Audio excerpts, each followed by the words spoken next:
हैं 2018-19 के वित्तीय वर्ष में स्टॉक मार्केट में निवेश करने वाले सक्रिय निवेशकों की जो संख्या 87 लाख हुआ करती थी वो 2021-22 के वित्तीय वर्ष में 3 करोड़ 60 लाख तक पहुंच गई है और ये संख्या लगातार बढ़ती जा रही है। भारत में मौजूद स्टॉक ब्रोकर्स की संख्या 250 से ज्यादा है और बस कुछ बेसिक स्टेप पूरा करके कोई भी अपना डीमैट अकाउंट खोलकर स्टॉक एक्सचेंज के रजिस्टर्ड कंपनी में निवेश कर सकता है। लेकिन आज के इस आसान निवेश प्रक्रिया के पीछे कहानी काफी पुरानी और दिलचस्प है। चलिए इस वीडियो के माध्यम से हम स्टॉक मार्केट के लंबे इतिहास को रोचक तरीके से समझने की कोशिश करते हैं। स्टॉक मार्केट के इतिहास को सही ढंग से समझने के लिए हमें सबसे पहले इसके पूरे कॉन्सेप्ट को समझना होगा। तो स्टॉक एक्सचेंज या स्टॉक मार्केट स्टॉक्स का वो बाजार है जहां इन्वेस्टर्स किसी कंपनी के स्टॉक या शेयर को खरीद या बेच सकते हैं। कंपनीज के इन स्टॉक्स की कीमत डिमांड और सप्लाई के आधार पर निर्धारित होती है। डिमांड और सप्लाई का बढ़ना या घटना कई अलग अलग फैक्टर्स पर डिपेंड करता है। शेयर्स के खरीदारों की संख्या बढ़ने पर स्टॉक्स का प्राइस बढ़ता है, वहीं दूसरी तरफ स्टॉक्स के सेलर्स की संख्या बढ़ने से शेयर का दाम घट जाता है। जब किसी कंपनी को खुद को विस्तारित करने के लिए पैसों की जरूरत होती है तब वो अपना आईपीओ यानी इनिशियल पब्लिक ऑफरिंग लॉन्च करते हैं, जिसके जरिए निवेशक कंपनी में निवेश करके उसके हिस्सेदार बन सकते हैं और मुनाफा कमा सकते हैं। और इस पूरे कॉन्सेप्ट की सबसे पहले शुरुआत हुई 1602 ईस्वी में जब डच ईस्ट इंडिया कंपनी ने पहली बार अपने बिजनेस के इक्विटी शेयर्स के लिए पब्लिक को इनवाइट किया।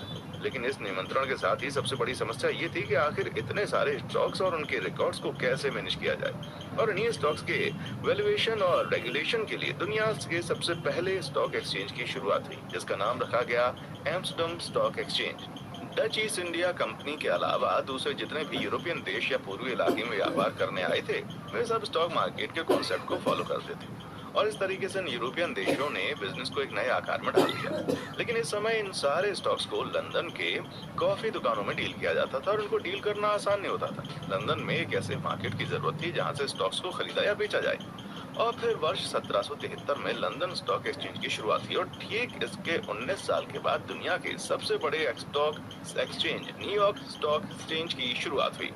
उस समय से लेकर अब तक न्यूयॉर्क स्टॉक एक्सचेंज दुनिया का सबसे बड़ा स्टॉक एक्सचेंज बना हुआ है, जो न्यूयॉर्क के 11 वॉल स्ट्रीट और 18 ब्रॉड स्ट्रीट में मौजूद है। एक तरफ जहां यूरोपियन देश स्टॉक एक्सचेंजेस से मार्केट को विकसित कर रहे थे, उसी समय हमारा देश अंग्रेजों का गुलाम बनता जा रहा था। लेकिन व्यापार तो यहाँ भी चल रहा था और इन स्टॉक्स के खरीद बिक्री पर प्रभाव भारत पे पड़ता था। स्टॉक मार्केट के इस बढ़ते दायरे ने भारत की अनऑफिशियल एंट्री 18वीं सदी में करवाई, जब सूती वस्त्रों के लिए व्यापार के लिए कुछ लोग मुंबई के टाउन हॉल के पास इकट्ठा होते थे। साल 1850 ईस्वी में अंग्रेजी हुकूमत के द्वारा कंपनीज एक्ट के नाम से एक एक्ट पारित किया गया और इस एक्ट की वजह से निवेशकों के लिए कंपनीज में निवेश करना आसान हो गया और निवेशकों ने निवेश में काफी रुचि ली।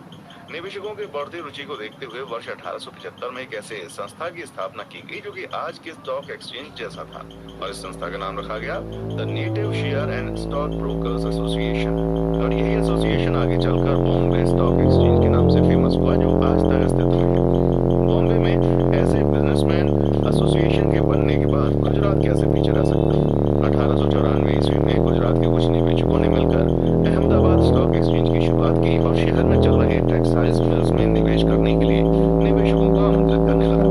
जिस समय में स्टॉक एक्सचेंज की शुरुआत हो रही थी उसी समय कलकत्ता व्यापारिक केंद्र होता था और इस वजह से 1908 में कलकत्ता स्टॉक एक्सचेंज और फिर 1902 में मद्रास स्टॉक एक्सचेंज का गठन हुआ। ये सारे स्टॉक एक्सचेंज खुद में काफी विकसित हो रहे थे, लेकिन इन्हें तात्कालिक अंग्रेजी हुकूमत से कोई पहचान नहीं मिल पाई।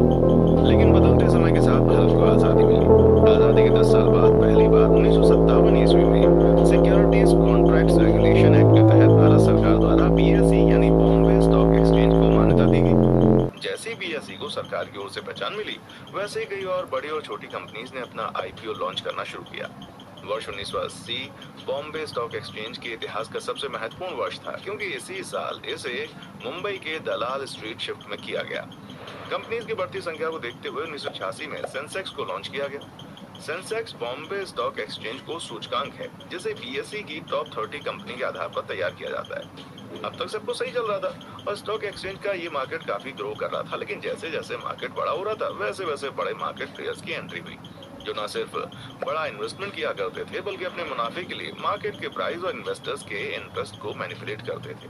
और इस मैनिपुलेशन में सबसे बड़ा नाम आता है मनु मानिक का, उनके बेयर कार्टेल का, जो कि अपने फायदे के लिए मार्केट को मैनिपुलेट करने में कोई कसर नहीं छोड़ते थे। मनु मानिक को स्टॉक मार्केट का ब्लैक कोबरा कहा जाता था। और मार्केट को ऐसे ही लोगों के मैनिपुलेशन से बचाने के लिए साल 1988 में सेबी यानी कि securities and exchange board of India की शुरुआत हुई। सेबी का काम इन्वेस्टर्स के इंटरेस्ट के साथ साथ मार्केट कैपिटल को ध्यान में रखते हुए स्टॉक मार्केट को निवेशकों के लिए पारदर्शी बनाना था। 1988 में स्थापित हुई ये संस्था 1992 तक स्वायत्त संस्था बन चुकी थी, यानी ये खुद से अपने फैसले ले सकती थी। मार्केट में और ज्यादा पारदर्शिता लाने के लिए 1992 में ही एनएसई यानी नेशनल स्टॉक एक्सचेंज की स्थापना हुई। स्टॉक मार्केट में और ज्यादा निवेशकों को जोड़ने के लिए बीएसई ने 1995 में इलेक्ट्रॉनिक ट्रेडिंग सिस्टम की शुरुआत की। इस ट्रेडिंग सिस्टम के जरिए एक स्टॉक ट्रेडिंग प्लेटफॉर्म लॉन्च किया गया जिसे बीएसई ऑनलाइन ट्रेडिंग या बोल्ट कहा गया। इंटरनेट बेस्ड ट्रेडिंग को आगे बढ़ाने के लिए सेबी ने एक कमेटी का भी गठन किया और इस कमेटी ने ब्रोकर्स को भी इंटरनेट बेस्ड ट्रेडिंग का मौका दिया। इसके बाद तो स्मार्टफोन और लैपटॉप यूजर्स की संख्या के साथ साथ ऑनलाइन ट्रेडिंग की पॉपुलैरिटी बढ़ गई, क्योंकि इस सिस्टम के जरिए इन्वेस्टर स्टॉक्स के प्राइस को आसानी से एनालाइज कर सकता था और अपने एनालिसिस के आधार पर आसानी से स्टॉक्स को खरीद या बेच सकता था।